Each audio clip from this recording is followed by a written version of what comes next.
Welcome in, I'm Artris, and in this video we're going to be going over OP13 Red Purple Roger, a 5-life, 7,000 power leader that finally got a crucial piece of support to make this deck very viable.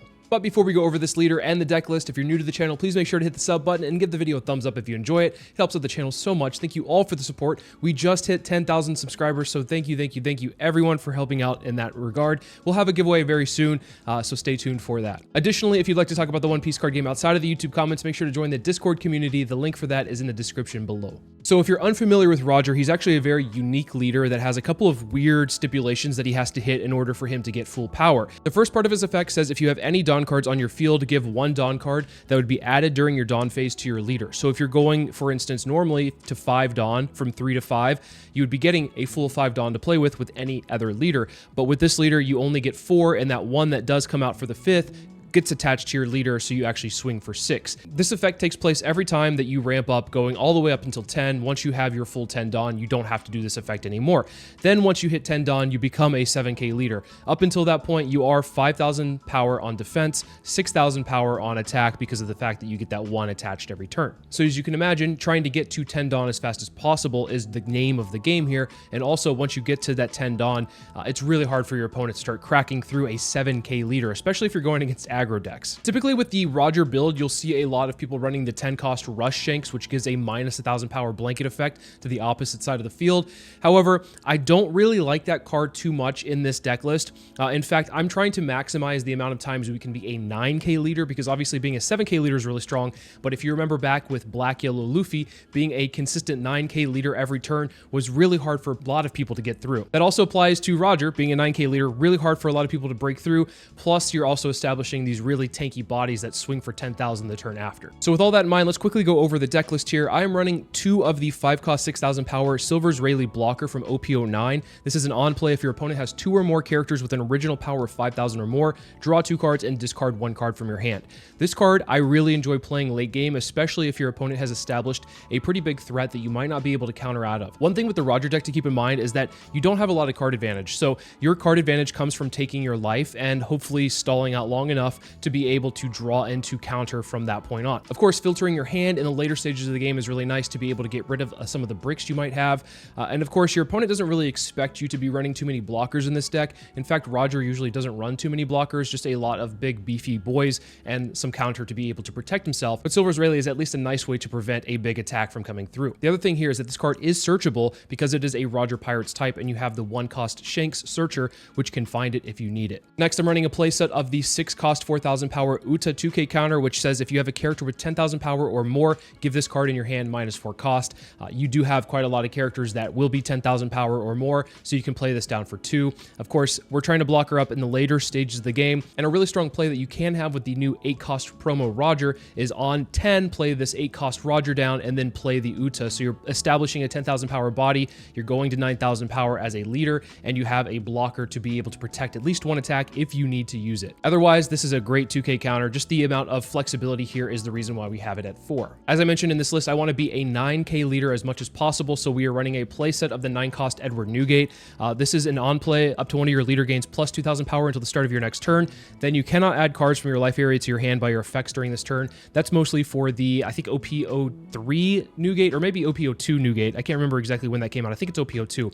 So that second part is for that effect, but the Dawn ×2 when attacking, KO up to one of your opponent's characters with 3,000 power or less is actually pretty important in a lot of stages of the game. With Yellow Luffy having a blocker that comes out for free, that is a 2,000 power blocker, you can use that effect to be able to KO the blocker. But we're also running the 0-cost Divine Departure, which we'll get to in a second, and it synergizes really well with this character. Then I'm running the 10-cost 13,000 power Goldie Roger that has Rush and says when your opponent activates blocker, if you or your opponent have 0 life, you win the game. This is just a great win condition against a lot of decks, especially against like Red Blue Ace or maybe Emu, for instance, where at the end stages of the game, it's hard to break through because they have so many blockers. This Roger just nullifies that and says, if you block, I win the game. Then I'm running a playset of the Shanks Searcher, just a 1-cost 2,000 power searcher that says look at the top 5 cards of your deck and reveal up to 1 Roger Pirates in its type other than Shanks and add it to your hand, then place the rest at the bottom of your deck in any order. You're typically going to be using this to find your 8-cost promo Roger, but if you do need to find some pieces to ramp you up in the meantime, it will be able to do that. One of the ramp pieces you can grab, but typically I don't like to play, is the 2-cost 2,000 power 2k counter counter Buggy that says on play if your leader has a type including Roger Pirates and you have any given Dawn cards, add up to 1 Dawn card from your Dawn deck and rest it. So this is a really good card for you to be able to ramp up if you are going first, because of course you're going to be going to 3 Dawn, and one of those Dawn cards will go to your leader, so you can only ramp with 2.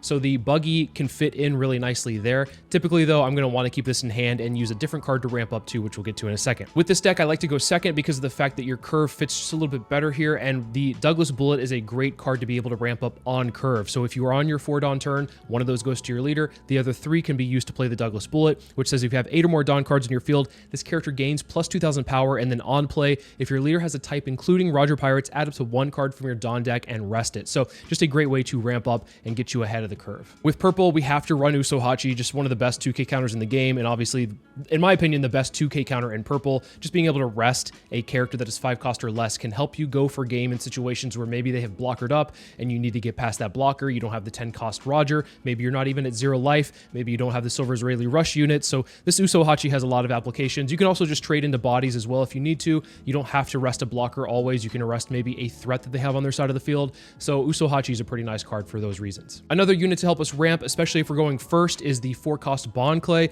On play, add up to 1 card from your Dawn deck and set it as active, and then when attacking, select one of your opponent's characters. That character's base power becomes the same as the selected character's power during this turn. Typically, you're just going to throw this down pretty early on and then wait for them to throw down a big boss monster, and then you swing with the Bond Clay. This will always pose as a threat because your opponent doesn't want to play down any huge characters, because that means they're going to be hit for that same amount of power for the subsequent turn. So when you play the Bond Clay, I suggest always keeping it upright. Force your opponent to remove this, otherwise your opponent's going to have to think twice about playing some of their bigger characters. Then I'm running a playset of Scopper Gaben. This is a 6 cost, 7,000 power on play. If your leader has a type including Roger Pirates, draw 2 cards and trash 1 from your hand, then add up to 1 Dawn card from your Dawn deck and rest it. So another way to be able to ramp up pretty quickly. When you're going second, you're going to want to see Douglas Bullet into Scopper Gaben. That is your best curve, and then you can start playing your big boss monsters after that. This is also a great way to filter your hand, just like the Silver Israeli. So you have a couple of ways to get rid of some of the bricks you might have, or dig deeper into the deck to find some of the pieces that you might need for the next turn. I'm running 2 of the 8 cost, 9,000 power Silver Israeli rush unit that says on play, if you have any given Dawn cards, rest up to one of your opponent's characters with the cost of 5 or less. Then at the end of this turn, add up to 1 Dawn card from your Dawn deck as active. If you do happen to go first, I think this is probably the best unit to play down once you hit that 9 Dawn, because at that point, the 8 cost Roger promo isn't going to be able to get the full effect off. You're not going to be able to buff your leader up to be a 9k leader. And so in the meantime, having a nice 9,000 power rush unit that can trade into the field is pretty good, and it also ramps you up as well. So at the end of that turn, you do actually get to be a 7,000 power leader. This is also one of those units that is pretty nice to go against red-blue ace, because of the fact that when they do throw down a Marco, you can play this down and just rest the Marco and ignore it and just swing past it. And of course, the whole reason why I think this deck is pretty fun and viable is because the 8 cost 10,000 power promo Roger, which just came out, says on play, if you or your opponent have 10 Dawn cards on your field, your leader gains plus 2,000 power until the end of your opponent's next end phase. So if you can chain this with the 9 cost Newgate, you are a 9,000 power leader for a couple of turns at least, which is really hard for a lot of people to be able to crack past. They have to establish some big bodies previously, or be able to put all of their Dawn on a character and swing in, which will then not establish a body at that turn for them. So the 8 cost promo Roger, really important for the deck, same as the 9 cost Newgate in my opinion. I'm running a playset of the 0 cost Divine Departure event. I at first wasn't a big fan of this card, but as time has gone on, I actually really find this to be one of the more powerful removal tools in purple, and of course Roger having access to it is really great here. It's searchable as well, so you can find it with the 1 cost Shank Searcher. The important thing here is the main says you may rest 5 of your Dawn cards. If you have any given Dawn cards, which is very important, remember to give a Dawn to something before you do this.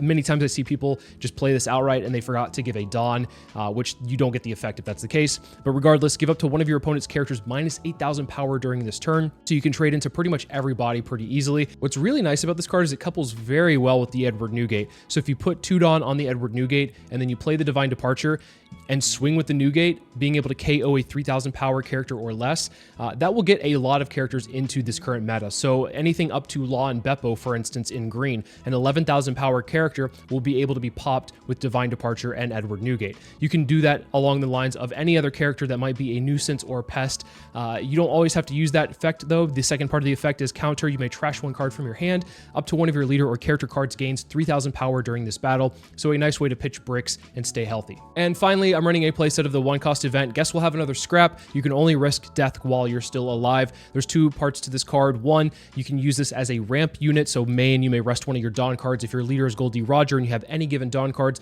add up to 1 Dawn card from your Dawn deck and rest it. So instead of playing Buggy on your 3 Dawn turn, I prefer to play this instead, so you can keep the 2k in your hand to be a little bit more flexible. The second part of this is a counter event that says up to one of your leaders gains plus 3,000 power during this battle, so a nice card to have in the later stages of the game if your opponent is trying to push for lethal. One thing that you can't do with the 10-cost Rush Shanks that you can do with this deck list instead is have Dawn open for the 1-cost event if you need it. So if you play the Edward Newgate down on 10, you can leave one open for this. If you play the Roger down on 10, you can leave one open for this. You can't do that with the 10-cost Rush Shanks. You have to use cards that have counter on the side of it instead, which sometimes you don't always have. And so this is a nice card to be able to run in this deck list because you have so many options to be able to leave Dawn open to have that counter event. I actually think Roger is very strong for this meta. Unfortunately, you will have problems running into Green Mihawk because of the fact that he gets a natural buff against slash leaders. And so Mihawk will be a 6,000 power 5 life leader. And of course, Mihawk just being able to shut down a lot of swings that you might have is a problem. But other than that, I actually think Roger has a very fair shot against a lot of the meta currently. But with all that in mind, let's take this list into the sim and see how it does. All right, going to go against Black Crocodile from OP14 here. This leader is going to be difficult because if they are able to find their 8-cost Crocodile and chain those, it'll make it hard for us to be able to really crack through with our big units. They did choose to go second, which is a pain. Us going first is fine. With the Shanks, we were able to find a bullet to be able to at least have a backup option on our second turn going forward, or I guess a third turn rather, because this turn we're just going to play out the 1-cost event to ramp up, and then we have actually the other 1-cost event to ramp up the following turn if we need to, or the Douglas bullet. Hopefully we can find maybe a Bond Clay or something along those lines. Scoper Gaben is pretty good as well. Here, I think what we can do is actually we could double ramp. We could go Douglas Bullet into the 1-cost event, so that's pretty solid overall. Because that way we can play out the 9-cost Newgate the next turn, be a 10k leader, or swing for 10k rather, be a 9k leader on defense, and then they would probably play, they more than likely are going to play the Nico Robin on their 8 Dawn turn. I don't think they want to play out the 8-cost Crocodile. They're grabbing the Mr. 5 Gem, with the Disappointed event, so just keep that in mind that they do have some blockers in hand. Here, I think we'll just take one, and then depending on what this next swing is, we might have to counter out. I typically am okay going down to 2 life once I start chaining things. This Miss Wednesday is a pain. Okay, so Miss Wednesday to be able to minus 3,000 to a 0-cost character, the 5 into 3, which that's fine actually. I was thinking that they're going to swing the Dawes Bones, which comes in and rests a character of 0 cost. Oh, they're swinging with their 1 cost. Okay, so we're going to give them a 2k counter here. A little bit crazy, but whatever. We'll have to give them a card regardless. I don't want to go down to 2 too early. So I'm going to go ahead and just play out the 9-cost Newgate, swing 10 to 5. I don't want to swing the Shanks into their Searcher because if they do have a Robin, I don't want to give them a search off of this because they don't have anything in trash right now that will help them search. So that's the reason why I'm not going to swing with the Shanks. And then hopefully they don't have the 8-cost Crocodile, or at least find it, because I don't want to give them an option to find it, rather. They probably have it in hand at this point anyway.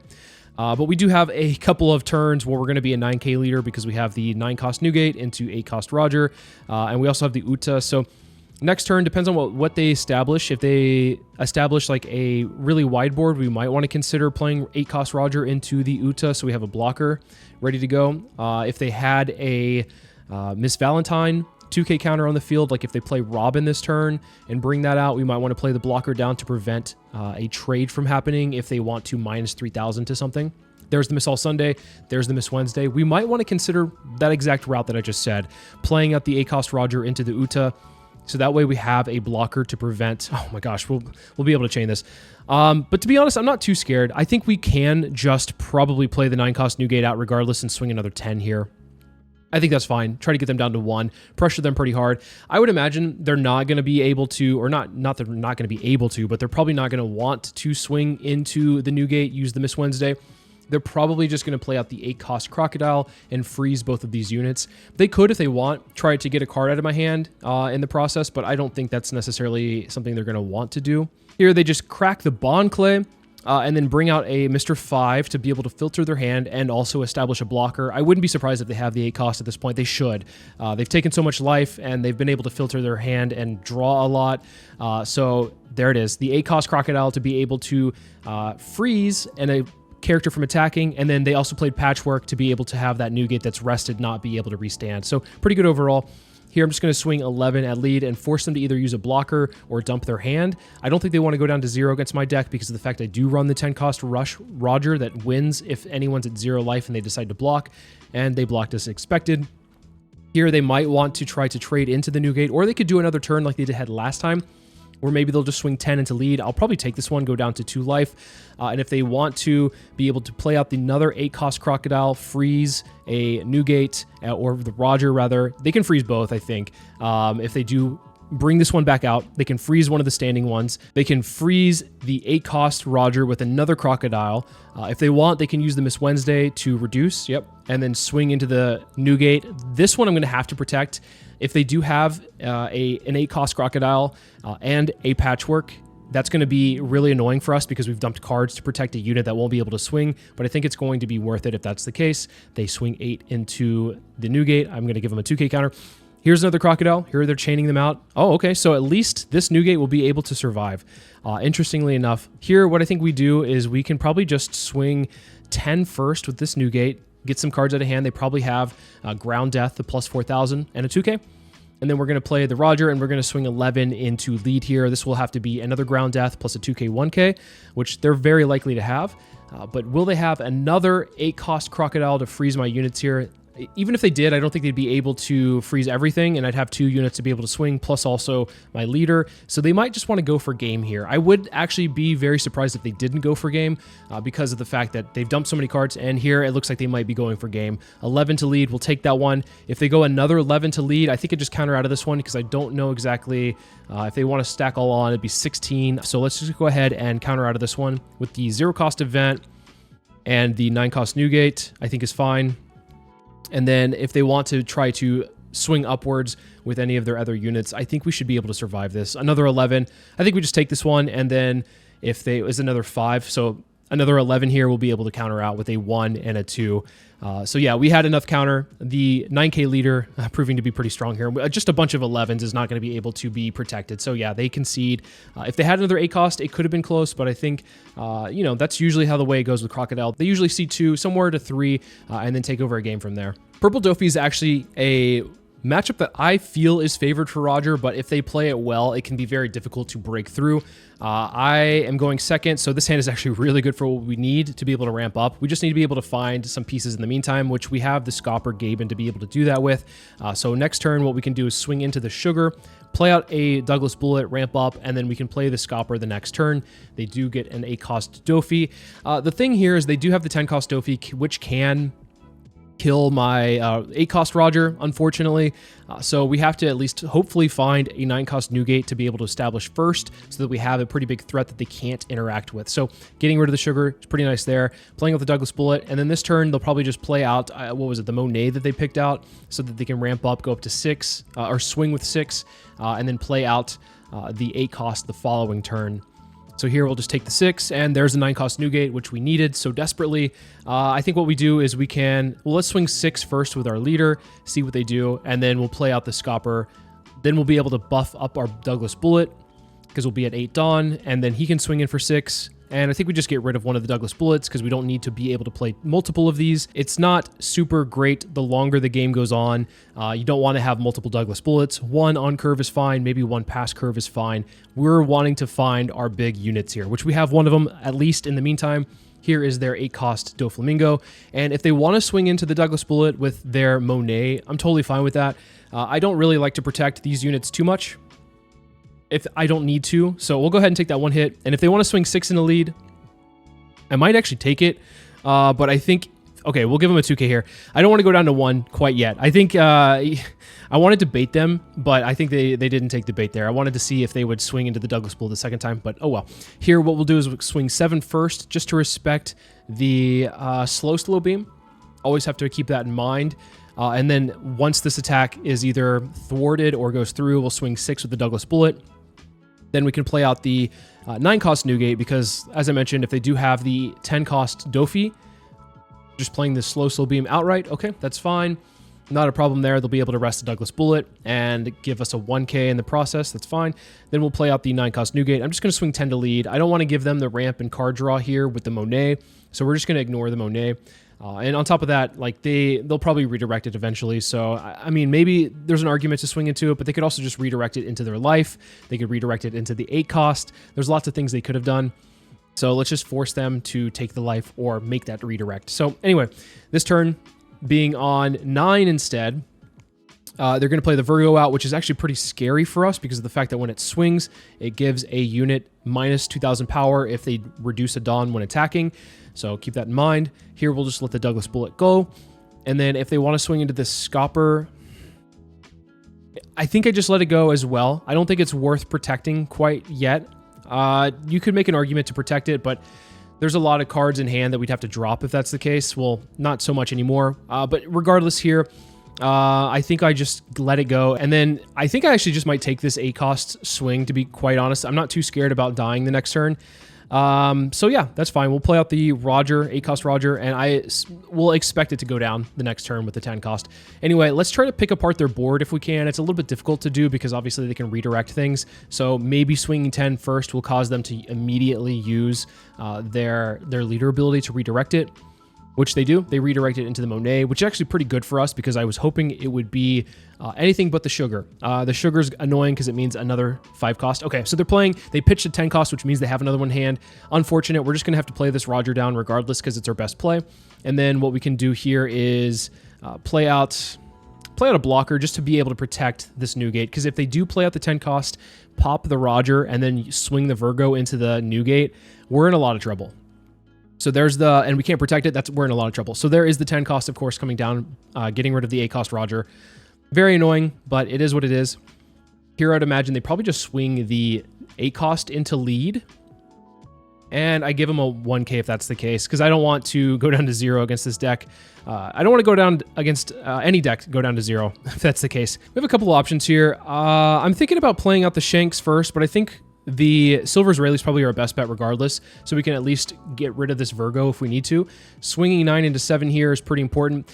The reason why we want to get rid of this Virgo is because we have the Divine Departure plus the 9 cost Newgate, and once this Virgo is off the field, then we will be able to, well, there's another one, so it doesn't matter.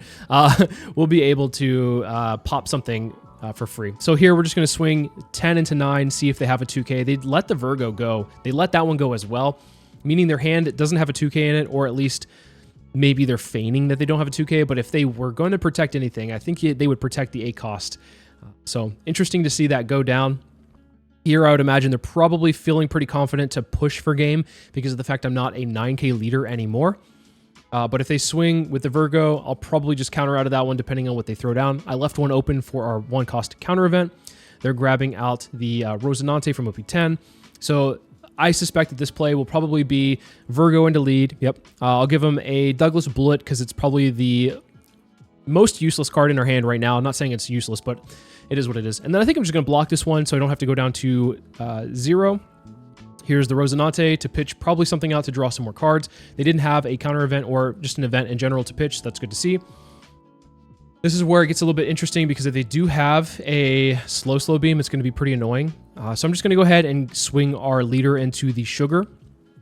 Leader into sugar means that they could use a slow beam regardless, let the sugar go down, and then rest something in the meantime. Typically, you don't see that very often, but it is a play that you have to be aware of at least. And then from there, we can try to pick apart the Virgo if we need to. Oh, there it is. Okay, so interesting play. I don't think it's a bad play. I think it's a pretty solid play, is like getting rid of an attack, plus also, you know, they're losing something in the process, not the biggest deal. And they also didn't use their leader ability that turn either, so it's not really easy for us to do much outside of this. Here, we're just going to play the Shanks, grab an 8 cost Roger, buff our leader up, and then swing 9 into 7. And I'd imagine they probably redirect this. Okay, I was going to say they probably redirected into the 10 cost, but they redirected into life to get some cards. Pretty solid overall. We have to be aware that they could try to push for game again, which we are in a good spot here if that's the case, because we still have the one open for the counter event. We have a Shanks Searcher for the next turn to find, hopefully, another 8 cost Roger. And we have a lot of counter to be able to survive. Oh, okay. Viola is pretty annoying here. It's just above the threshold. We couldn't pop it if we wanted to because of the Virgo, but it is just above the threshold of being able to be popped by the Newgate. And if they want to go for the board, I think they're probably going to be able to pick it apart. So we're going to have to let that go. I'm not going to give them cards for the Rayleigh. I want to hold on to cards to protect my life.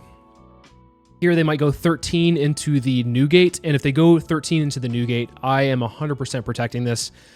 There is no way I'm letting my best unit go down here. And this is one of the reasons why maybe a 10 cost Shanks could be pretty solid instead of like a 9 cost new gate. Oh, they're just going to go 13 into lead. I think we take this one. I actually think we take this one and play on 0. I know that sounds weird, but I think it's probably going to be what we need to do here to be able to try to win in this game. I think we just grab the 5 cost Rayleigh blocker. Pretty solid pick overall. And then I think it's fine to go ahead and try to pick apart this Virgo. If we can pick the Virgo down or take it down, then we're in a pretty good spot. But I imagine they're probably going to block with the Viola, grab the slow beam, and then if that's the case, we just swing with our new gate first. Let's make sure we have enough Dawn. 1, 2, 3, 4, 5, 2, 1. I need to leave 1 open, so I can only put 1 on this new gate here, and let's swing 11 into 7. They might redirect it into life again, which I would probably do if I was the... Okay, they're going to redirect it into the 10 cost and give us a 2k if that's the case. Not a bad option there. And then here what we can do... Oh, okay, they're giving us a 0 cost event, pitching in 10 cost. Good to see. We'll swing 7 into 7. Maybe they give us the slow beam. I don't think they want to get rid of this Virgo, is the thing. But regardless, what we're going to do is play the 5 cost Rayleigh, draw 2, trash 1, then play out the Uta for 2, and then leave 1 open for our counter event, and we should be in a pretty good spot overall. They're just going to rest one of the Shanks. Not that I was going to swing with it anyway, but yeah, something to keep in mind there. Here we'll play out the Rayleigh. I think we pitch a 1k counter here, probably the Bond Clay, and then we'll play out the Uta and then leave 1 open, and we have another 9 cost to play the next turn if we need to, which I think this will probably go on for 1 more turn at least. Another Viola comes down, pretty annoying overall. Here, they are on a pretty low Dawn total overall. I think they're at 6 right now, so they're not going to be able to at least swing upwards if they continue to do this, but that's fine. Here, we're just going to counter out of some of these attacks. We'll give them a 1k, and then if they decide to swing the Virgo, I think what we could do is probably just give them a 2k here. If we're going to play the new gate this next turn, they do decide to reduce further, interesting, then we will have enough to be able to leave 1 open for the event. So we're just going to block with the Uta, and then we have 2 of the 1 cost events. Maybe we should have just used 1 in the meantime, but you never know what's coming up next. So anyway, we'll go 10 into 7. I imagine this will probably be a block with the Viola. The Viola will then grab the slow beam. Slow beam will then rest probably the Rayleigh because I'm going to be swinging with my new gate here. Pretty annoying. We're just going to swing 10 into 7. And then if they block, or I mean, if they rest this, then so be it. This is kind of like a back and forth where it's just really hard for us to break through. They're at 2 life, and yeah, you could argue that we could go for game at this point, but I think it's fine. I think our play is fine here because we know that we can survive. We can outlast what they're doing here. They're going to be going to 4 Dawn next turn, so it's like they can't really swing really big with any of their units. If they want to stack all on the 10 cost and swing 14, I have enough to get out of it. So, and I can, the following turn, play Divine Departure and KO the 10 cost Rosie. So, or the 10 cost Doffy, rather. So, we're in a pretty good spot. We've been able to whittle them down very, very far, which is very interesting here. Okay, so we're just going to go ahead and give them the counter event plus the Usohachi, because we do want to keep Utas in hand for backup blockers, just in case. And then I imagine they'll swing the Rosie into the Rayleigh blocker. And I think we just let that one go. I think it's fine. We don't need it. Here, what we can do, Tellinger's just a small annoyance, but once again, we could probably just push for game here, but I want to like focus on the board just to make sure that we can close out the game the following turn. Once again, though, you know, it's one of those things where you could probably just go for game.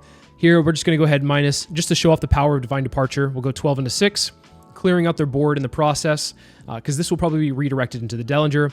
Dellinger then grab something. We can just swing... we could swing like 10 into the Rosie. We could swing 7 into the Rosie. Depends on what they got here. So they got the event that can draw up to, or heal them, or not the event, the character that can heal them. We'll 8 into the Rosie, 10 into lead, 10 into lead. They go down to 0.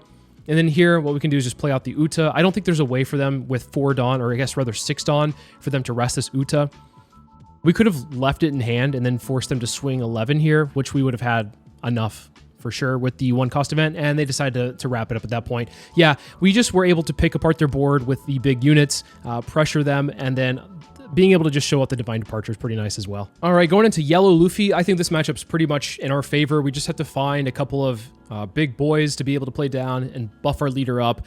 This hand, because they're choosing to go second, I think is actually pretty good. We could have the Shanks to find something to play this next turn, which we don't. We'll just grab a Roger. 2 Rogers in that top 5. Pretty unfortunate to see, meaning we won't be able to chain them back to back to back the way we would like, at least. We'd have to draw into another one or a 9-cost Newgate, which is not the hardest thing in the world, considering we have a lot of life. But regardless, I hate to see one of those go down.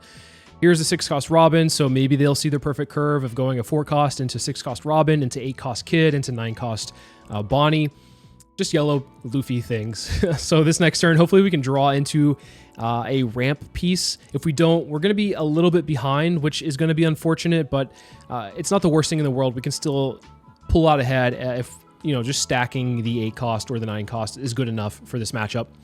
But we'll hopefully be able to draw into something to ramp up either a buggy or the 1-cost event, and then be able to ramp up into the Bond Clay the next turn. So luckily, we were able to draw into it. Running 4 usually means you'll see 1, hopefully, or a buggy as well, see 1. But we got a little bit lucky drawing into that one there. We'll 6 into lead, hopefully no trigger. They don't have 2 open, so we don't have to worry about Dragon Flame King, I think is what it's called, the counter event that stacks their life. We'll go 6 into lead, and then we'll just play out this 1-cost event. How high rolly are they right now? They have something. They have a trigger. I think they're deciding to trigger it or not. We'll see what it is. It's a Frankie dish to be able to draw. That's pretty good for them. They don't necessarily need the 2K right now. Being able to draw a little bit further to get a piece they might need is pretty good. And then here, I would imagine it's just like a 5.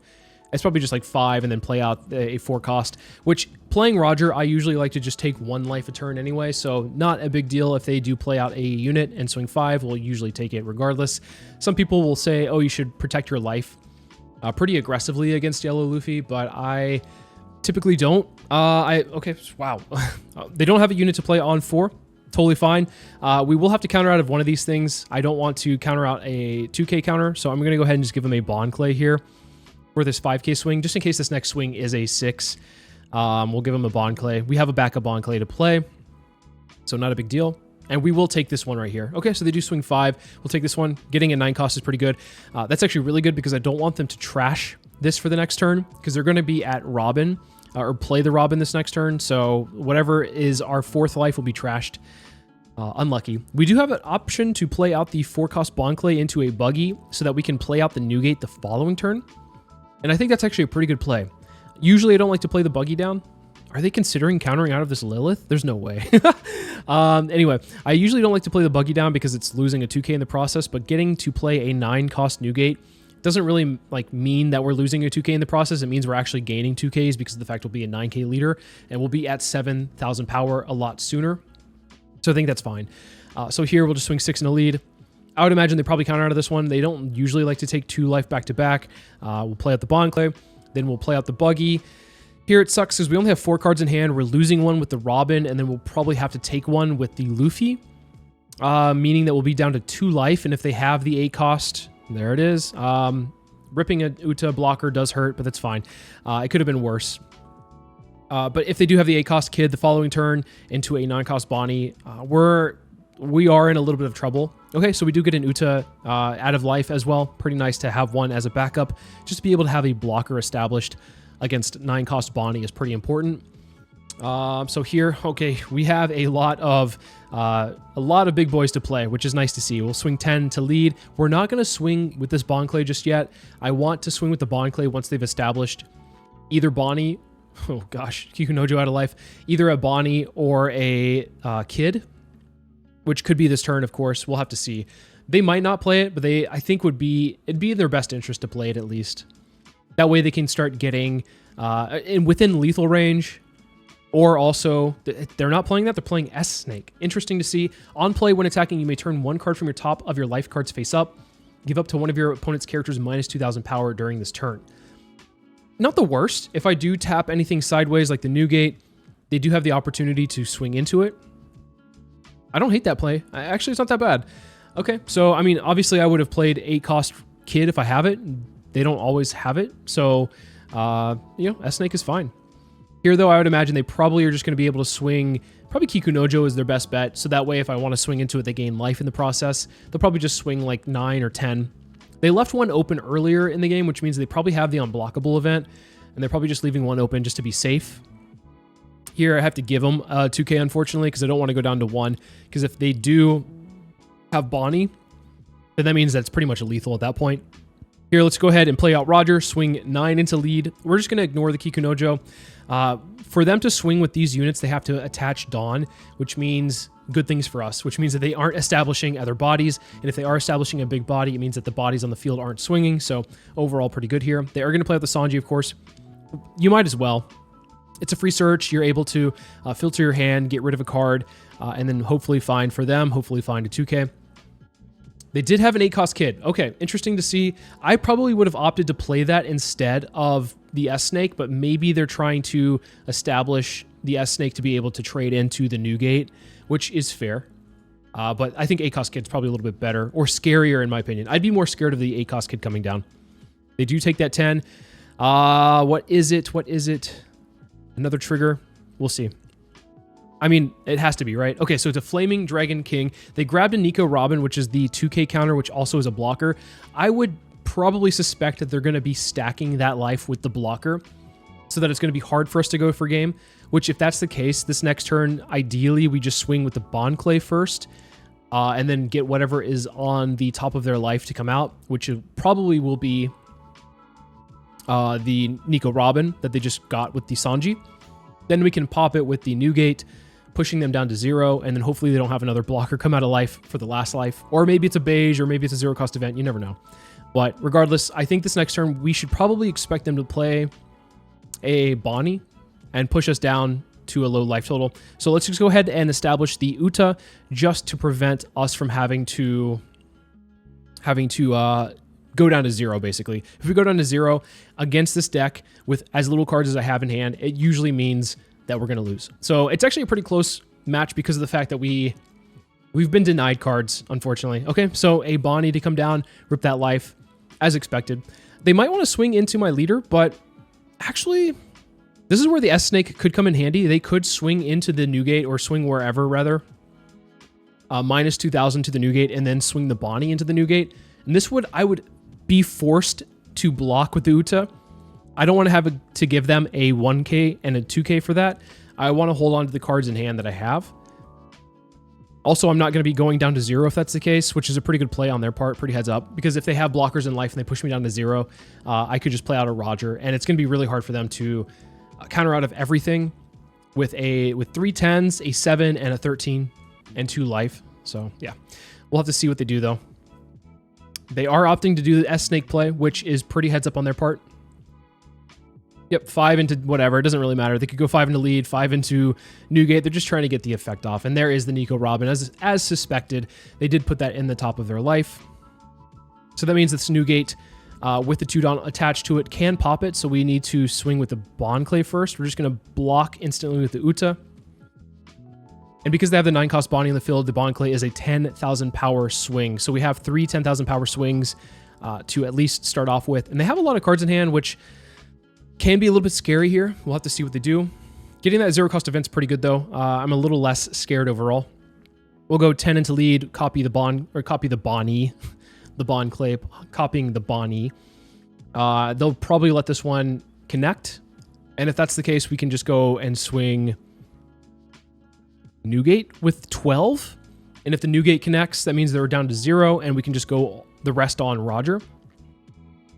So I think we're pretty good. I think we're in a pretty good spot here. Depends if they let this go through or not. And they're thinking about it. Do they have enough? They might. They might. With the 1 open, it signifies that they probably have the 1-cost 3,000 power counter event, and they could give me a 3 or 2 and a 1, or they could give me a 0-cost event. So with as many cards in hand, what is it, 8? Or no, 7, now 8. Losing a 2k in the process if they do decide to trigger this. Okay, yep. Here, with that being said, we're just going to swing 12 into lead, pop that blocker, and then if this goes through and there's nothing to stop us from attaching all the Dawn, we'll do it with the Roger, the 10 or the 8-cost Roger. If they couldn't get out of the 10, or if they opted to not get out of the 10, they might not be able to get out of this 12, which is pretty good for us. They do take it. Okay. Is it a game-breaking trigger? Oh, It kind of is. It kind of is. Let's go ahead and use the Usohachi. Glad we have this in hand. One of the reasons why it's such a good card. We'll just swing 15 into lead. 10, 12, 15. And if they somehow miraculously get out of this, we'll swing 7 with our leader. And I would imagine they probably don't have enough to get out of all of these swings. If they did, wow, kudos to them. But yeah, pretty much just based off of the math, I believe, quick math, shouldn't be able to get out of this. There is the event that they had. I mean, obviously, they kept open 1 the entire game. So +3, 2, and I mean, they could have gotten out of the 10. Maybe they were thinking about it. A 0-cost event, okay. They could have gotten out of the 12, right? Maybe. Another 8-cost kid. They had 2 8-cost kids. 13. They could have gotten out of the 12. I wonder why they opted to take it. Interesting. There's 14, 15, and did they have it? I mean, regardless, we would have been able to crack with our leader, and it was a 9-cost Bonnie to be able to finish out the game. So yeah, we got a little bit lucky that we were able to get that Usohachi with the Bonnie, but overall, this is kind of how the matchup goes. You just stack big boys and be a 9k leader, and you should be fine. All right, going into ace here, I want to take second, and I kind of like this hand, even though we don't have an 8-cost or a 9-cost. I think it's fine. We have the 1-cost Shanks to search out what piece we might need. We also have the Douglas Bullet to be able to play on our forward on turn. They grab a Jozu. Here we're just going to grab the Shanks or play out the Shanks, grabbing the 8-cost Roger. A lot of good targets overall, but I think the 8-cost Rogers are best bet. The 8-cost Rush Rayleigh is pretty solid as well because of the fact that they run Marcos, and being able to rest those and ignore them is pretty nice, but I'd rather just be a 9k leader. They're just going to swing 9 into lead. We'll have to take this one, and I think playing out the Douglas Bullet will be fine, but let's swing 6 first just in case they have a trigger to get rid of it. Whether that is a Red Rock or maybe a Gravity Blade. Always swing with your units first before playing something on the field. Take, draw with their leader ability, and then Douglas Bullet to ramp up. Here they could play out a Marco, but they also might have Atmos. A lot of units or a lot of aces are running Atmos to be able to bounce a 4-cost or less, which would be really annoying, of course. But if that's the case, then it is what it is. We'd have to take the 7. There's the Atmos bouncing, showing 2 10-cost Newgates. That's very scary. Yikes. Here, I think I just take this one because they'll probably play Jozu the next turn. I'm not worried about being puddinged quite yet. What we can do is swing 6 with our leader. Just ask for a 1k, ask for a card out of hand. And then what we can do is play out a Bond Clay into the Douglas Bullet. That way we have 2 units established. And if they decide to Jozu, we're not losing both units if that's the case. Here, the Bond Clay comes down. We'll play out the Douglas Bullet. And now we'll be able to start playing out our Roger. We could play out 10-cost Rogers as well. We have 2 of them in hand. Usually you only want 1. But having 1 down early might be a good option. So this turn, I fully expect to swing, or for them to swing 5 with the Atmos, 7 with lead, and bounce the Izo with the Jozu. Yep.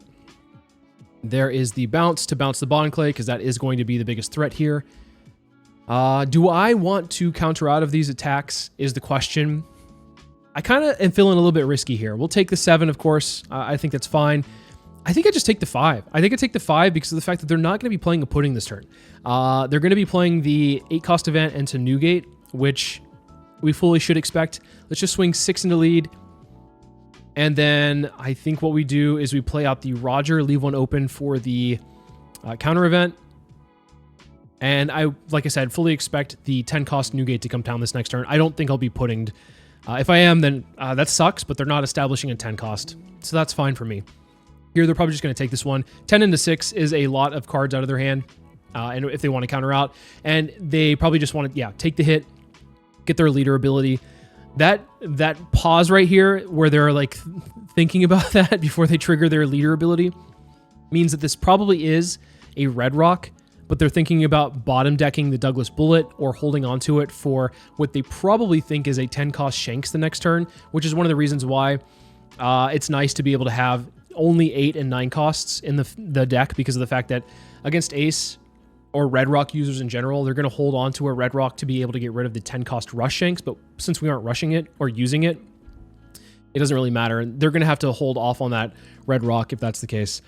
There they use the Izo to get the 8-cost event, which, I mean, I figured they have one by now anyway. They've taken a lot of life and they've drawn a lot of cards, but so be it. Here is the 10-cost Newgate to be able to pump up. Well, what are they going to pump up? I guess the Jozu and maybe their leader. They could swing 8 into the Douglas Bullet and then swing... Oh, they're pumping up the Atmos. Maybe they're swinging to the Douglas Bullet. Maybe they didn't realize that I was a 9k leader. That That's Roger for you. Here, I mean, if they want to get rid of the Douglas Bullet, totally fine. They're just swinging in lead. I think they're just like, okay, well, whatever.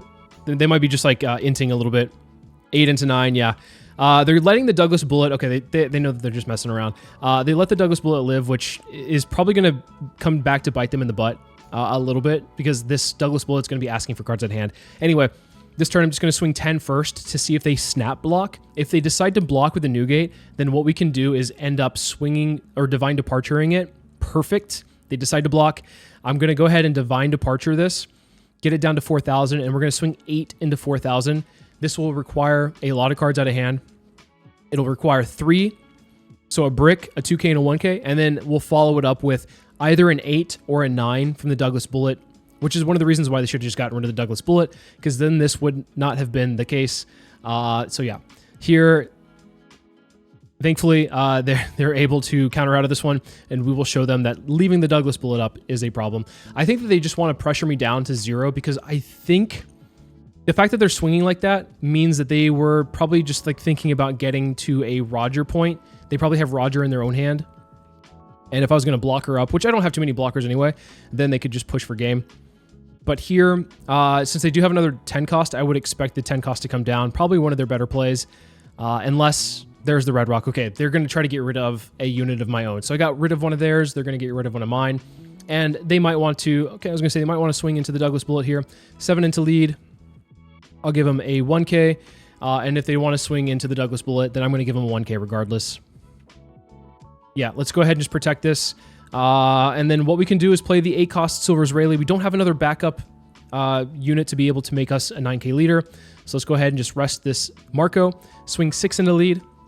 This Douglas Bullet has been putting in some work. They probably regret not swinging into it that turn. And then we'll swing 8, and I think we just swing 9 to leave one open for our 1 cost event. We have 2 of them, but unfortunately we will only be able to play 1. And I don't think pressuring them, if they do take this hit, even pressuring them with a 10 doesn't really matter too much. We just want to push them to 0. We just want to push them to 0, so that way if they do decide to play the 10 cost, they are countering out of this one with a Yamato plus a 1K. And then this 9 will likely connect, because we know one of them is a brick in hand, unless the other 2 are 2Ks. So they'll probably take this one, and they're not going to be able to use their leader ability because of the fact they don't have Dawn underneath their leader, so that's actually really good for us. The Marco is not getting any value for them, and they probably feel a little bit of pressure, to be honest. So they're probably going to end up either playing the 10 cost and saying, okay, do you have your own Roger? Or they might just use the units on the field to try to go for game, which if that's the case, I should be able to survive this. A pudding would really hurt us right here, because we do have a fair amount of counter in hand to be able to survive. So hopefully they don't have pudding. They haven't pitched it yet. They haven't seen it yet, at least. And now would be a good time, because I have been taking a lot of hits, so a pudding would be pretty devastating to go against. Okay, so it isn't a 10 cost unless they have the 8 cost event. They are putting a Dawn underneath their leader. So that signifies that they might be trying to push for game. I think that might be the case, yeah. Looks like they're pushing for game here. They could go 7, 9, 11. Looks like they're just going to hit us for maybe a few 9s. Like a 7, 9, 9, yeah. 3 9s and a 7. I mean, these are fine swings. This isn't awful. I just have a lot of counter in hand, so I think I'm okay. Here, we'll go ahead and just give them a 1 cost event, and then we will take one of them, and then we'll just counter out of the other one. We could have countered out of all of them, but let's just go ahead and take one, see what that last life is, and then counter out there, and then go all in with the Rayleigh. They did have a Roger of their own, which is why they were probably swinging like they were swinging to try to push me down to 0. But yeah, fortunately for me, being a 9K leader is harder to be able to crack through. So there you go. So as you can see, this leader feels like a completely different beast with the new promo Roger in. Being a 9,000 power leader is just crazy. Of course, we've seen that with Black Yellow Luffy, as I mentioned in the intro, but being able to do it on a consistent basis where you're not bleeding out cards like Black Yellow Luffy did is very strong, and I would not be surprised to see this leader actually do pretty well overall. Like I said, you might run into some Mihawks and have some trouble there, but I do think that matchup is winnable if you do take first. The other matchups in the meta could be, depending on how you play it, favorable or not. I think against any of the yellow decks, you're going to have a good time, because once you hit that 9,000 power threshold, it's really hard for them to use any of their base bodies, which are usually 5 to 6,000 power, to swing into you. So of course, you're usually protected from those swings, only really having to worry about bleeding life out with the 8-cost Kid or the 9-cost Bonnie rushing in and ripping a life in the meantime. One thing to note about this deck list is you won't really be able to run it to the full capacity as it is right now, because the 9-cost Newgate does rotate out eventually. I think around April or whenever OP15 comes out, I believe this rotates out. So of course the deck list will change a little bit. You could run the 10-cost Roger in its place, which I don't see a lot of people running in general, because the 10-cost Roger, not this one, but the purple one, is a little bit weird in how it runs. It says your leader's effect and effects of your characters without a type, including Roger Pirates, are negated, and then on play Don -3, which that's a lot. Up to one of your leaders gains plus 2,000 power until the end of your opponent's next end phase, and then give all of your opponent's characters minus 2,000 power into the end of your opponent's next end phase. So you could probably use this as a pseudo replacement for the 9-cost Newgate, but I don't really think this card is that great. If you're wanting to replace anything with that, I would say just put the 10-cost Rush Shanks in its place, which I think a lot of deck lists run naturally anyway. But I just really wanted to be able to be a 9K leader once again for as long as possible, which this actually does it, but I don't necessarily think the Don -3 is a great way to do it. So anyway, just some options there. But with all that in mind, let me know in the comments below what you guys think about Roger. Are there any spicy additions to the deck list that I might not have included? How do you think Roger will fare in the EBO3 meta? Personally, I think he'll do pretty well, but regardless, let me know in the comments below.